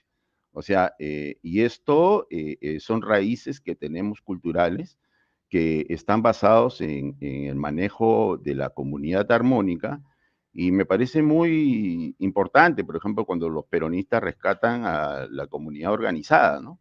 O sea, de cómo nos organizamos de abajo hacia arriba y no nos sometemos a la voluntad de arriba abajo, como funcionan las oligarquías. Y este es el fenómeno del derecho. Y esto creo que tenemos que revisarlo con urgencia y con mucha rapidez porque lo que tenemos en imposición y ya con plazos muy cortos es la imposición nuevamente de un régimen absolutamente nazi. El hecho que no los veamos con uniforme, con botas y con bigotitos no quiere decir que no lo sean así. Los creadores de los nazis han sido los banqueros. Son absolutamente feudales. Es rentismo feudal. Y esto es lo primero que creo deberíamos tener, porque si no conocemos a nuestro enemigo y no nos conocemos a nosotros mismos, o sea, si creemos que esto es un tema de izquierdas y derechas y creemos que es un tema ideológico, solamente vamos a abrir las puertas para que nos aplasten. Esto ya está bastante cercano y tenemos que tener un aparato que sepa defender a todos nuestros pueblos.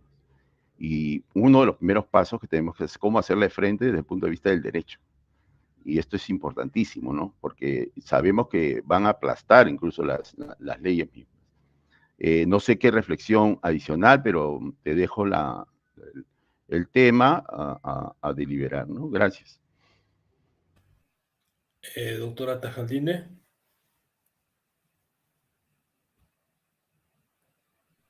Mira, una de las cosas importantes, y yo los invito a leer este libro sobre lawfare, es que se presenta una especie de hilo histórico de cómo este lawfare es construido, no solamente contra Alex Saab, sino el propio lawfare, ¿no? Como política.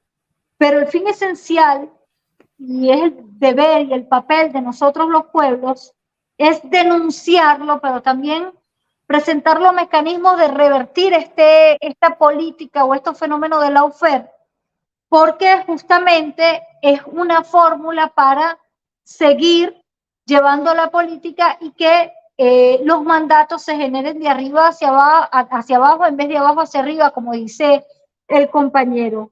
Por eso que la reconstrucción política, perdón, la reconstrucción de este método se nos hace sumamente importante, porque también no solamente la reconstrucción del método, sino la fórmula que nosotros tenemos que hacer para hacer frente a eso. Y por eso es que yo les hablé a ustedes de cómo en Venezuela nosotros pudimos revertir la política que se estaba llevando adelante de lawfare para revertir la decisión del pueblo venezolano de escoger como camino político una revolución que es la que conocemos como la revolución bolivariana.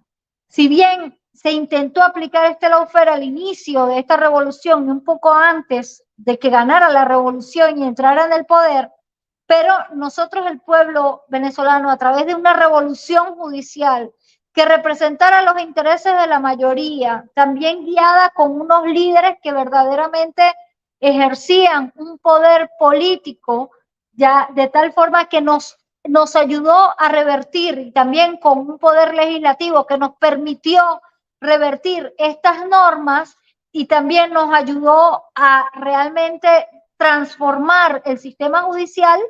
Eso fue lo que nos llevó a que Estados Unidos en Venezuela no pueda aplicar el lawfare, y por eso es que se tuvo que apoyar de un sistema internacional y de unos terceros estados cuyas soberanías resultan inexistentes para irse en contra de Venezuela. Entonces yo creo que este es el aporte que damos desde Venezuela, que es que una vez que los pueblos tomen el poder, y quizás es uno de los problemas que ha tenido Argentina, Brasil, entre otros, es una vez que los pueblos toman el poder, lo utilicen en función de transformar todo el sistema y de transformar todas las bases de las que se alimenta ese modelo capitalista, que es a través también del sistema judicial y de todo ese aparato de estados construidos en función de los intereses de esa élite. Muchas gracias, doctora Tajaldine. Y la última pregunta de una participante desde Bolivia. Solange pregunta: ¿cómo reconocer un lawfare? Ya que en Bolivia la expresidente Áñez y el ex gobernador Camacho, ambos golpistas, se victimizan, indicando que son parte de un lawfare llevado a cabo por el gobierno actual. Adelante, doctora Tajaldine. Mira, justamente el lawfare tiene un elemento principal, y por eso que nosotros podemos decir que en ese caso no estamos ante un lawfare. Y es que el fin esencial del lawfare es evitar que el pueblo, es en el caso de que ya estén instalados en el poder, como en el caso de Evo Morales, entre otras cosas, el fin principal de este lawfare es evitar que neutralizar esa decisión de los pueblos.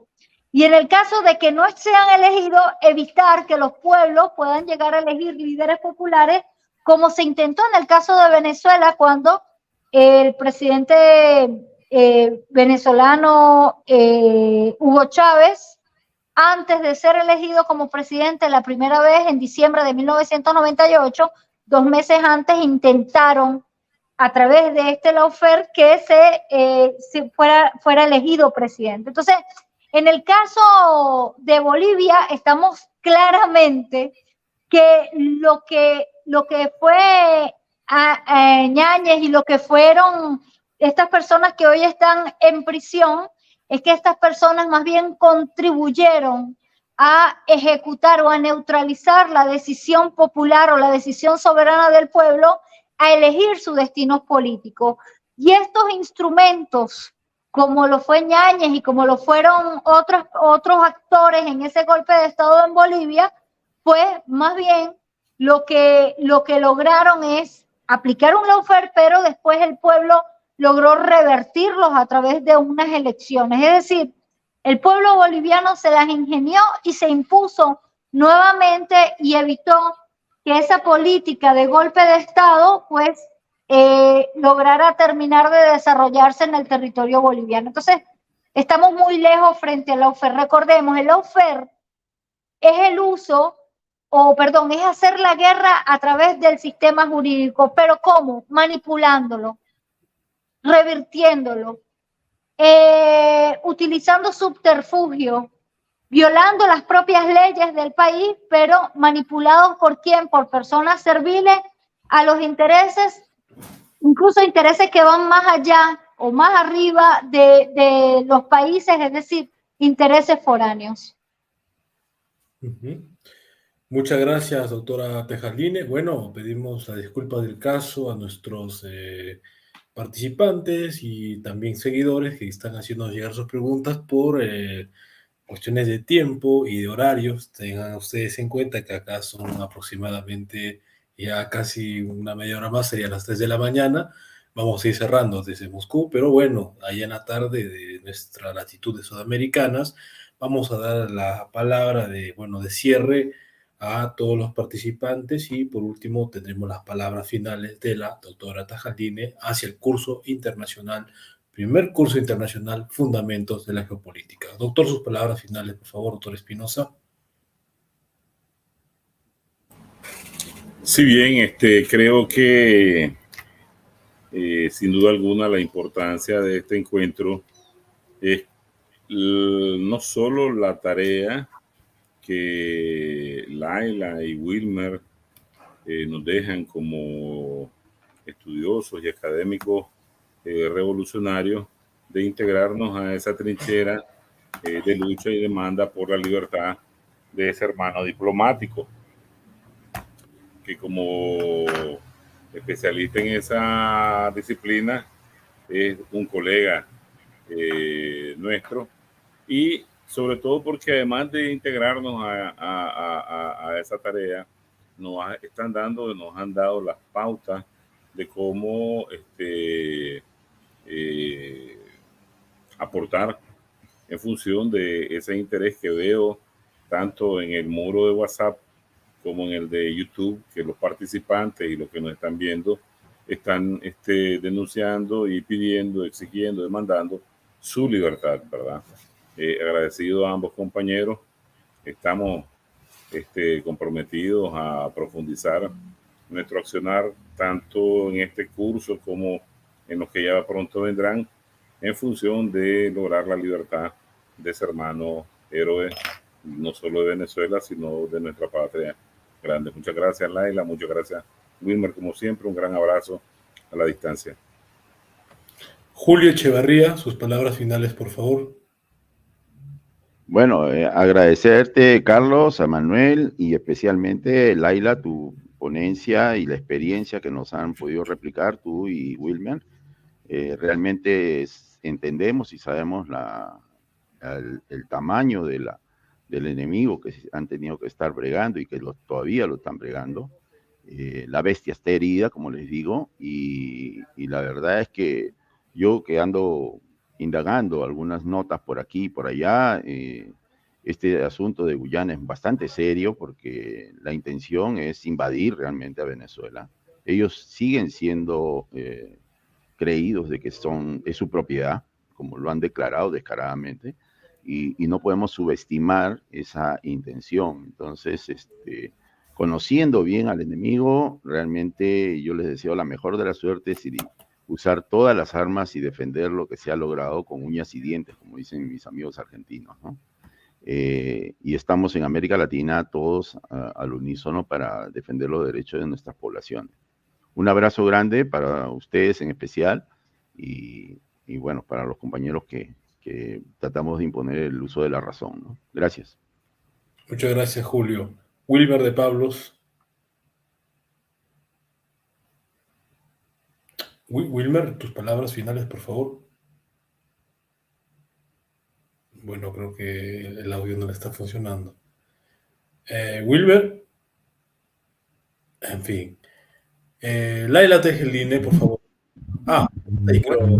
Wilmer. Voy a aprovechar Adelante. para reiterar que tenemos un sí, aquí estoy.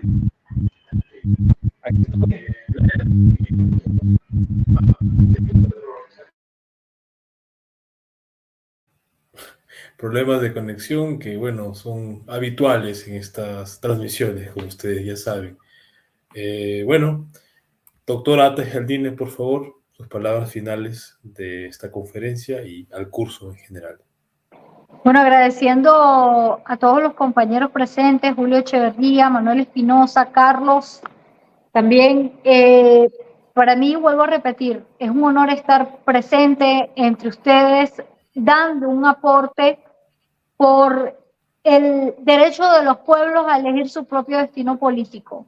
Yo ante todo soy profesora del derecho internacional y porque defiendo unos principios internacionales sumamente importantes y necesarios para la emancipación de los pueblos, el derecho a la soberanía de los pueblos, el derecho a que los pueblos elijan su destino político es sumamente importante. Y lawfare es una forma de neutralización de ese derecho de los pueblos, por eso que nosotros tenemos que combatirlo, denunciarlo, desnudarlo, desmenuzarlo y combatirlo. Combatirlo con todos los elementos que nosotros como pueblo podemos desarrollar. Y la transformación del sistema de justicia, de un sistema de justicia basado en el respeto a la soberanía, de un sistema de justicia donde no se permita una injerencia foránea, de un sistema de justicia donde represente a las mayorías, es allí donde nosotros nos fortalecemos y podemos blindar a nuestro pueblo, a nuestras instituciones, a nuestro Estado, de esta política de agresión por parte del imperio estadounidense y de la política exterior de dominación a través de esta dominación. Entonces la forma como nosotros podemos hacer frente en esto es fortaleciéndonos nosotros mismos y blindando nuestro sistema de justicia. Y qué mayor ejemplo que el que nosotros tuvimos en Venezuela y tenemos en Venezuela a través de las revoluciones judiciales, que no es algo que existió en un momento y ya dejó de existir, sino que sigue sucediendo, que sigue fortaleciéndonos, que seguimos cayendo, nos levantamos, pero el principio de soberanía es un principio elemental para la defensa de nosotros, los pueblos y sus intereses. Muchas gracias a todos. Muchas gracias, doctora Laila Tejeline. Bueno, tuvimos una edición de lujo respecto y exclusivamente abordando el lawfare en la región Latinoamérica, que como vemos es un tema de bastante actualidad, bastante urticante, muy pero muy poco abordado por los grandes medios de comunicación que, como ustedes ya saben, no responden a los intereses nacionales, populares, responden a agendas que poco o nada tienen que ver con justamente lo que menciona la doctora Tejeline, con la soberanía Carlos, quería nacional. también, les voy a hacer llegar el digital de este libro, porque nos parece muy importante tenerlo dentro de toda esa biblioteca que es necesario para dentro de este curso, pues estudiarlo y analizarlo y estudiarlo y que forme parte de todo este análisis que se está haciendo dentro de este curso.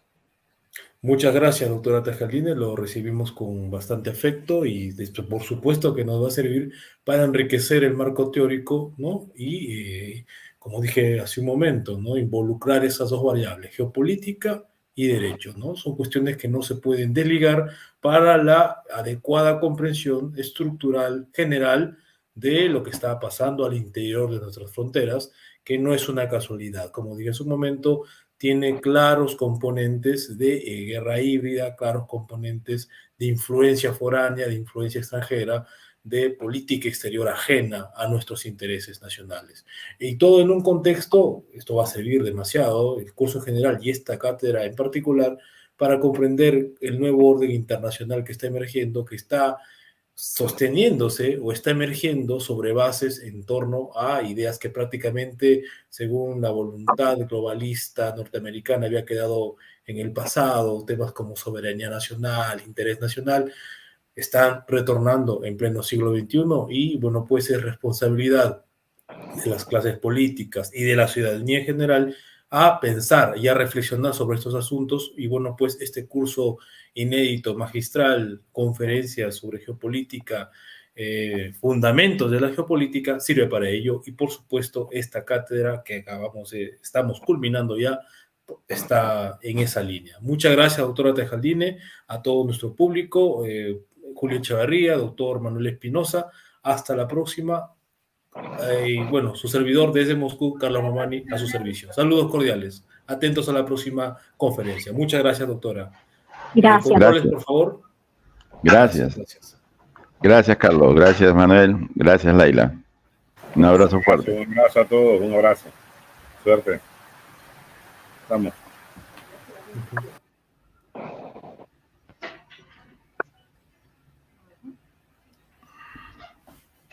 Gonzalo.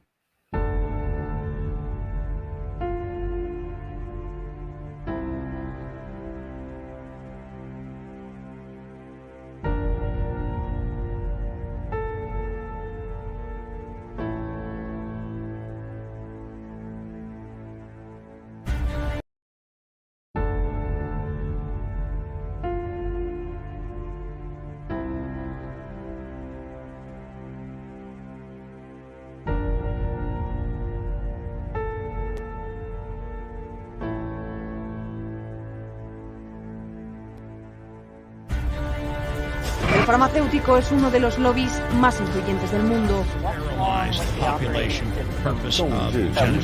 应对挑战，利益群力破解。 Конечно, должны работать кооперативно, должны... Las farmacéuticas tienen demasiado poder. Avecina una gran guerra entre la realidad virtual y la realidad aumentada. runs on a low sampling rate, which is what creates stereotypes.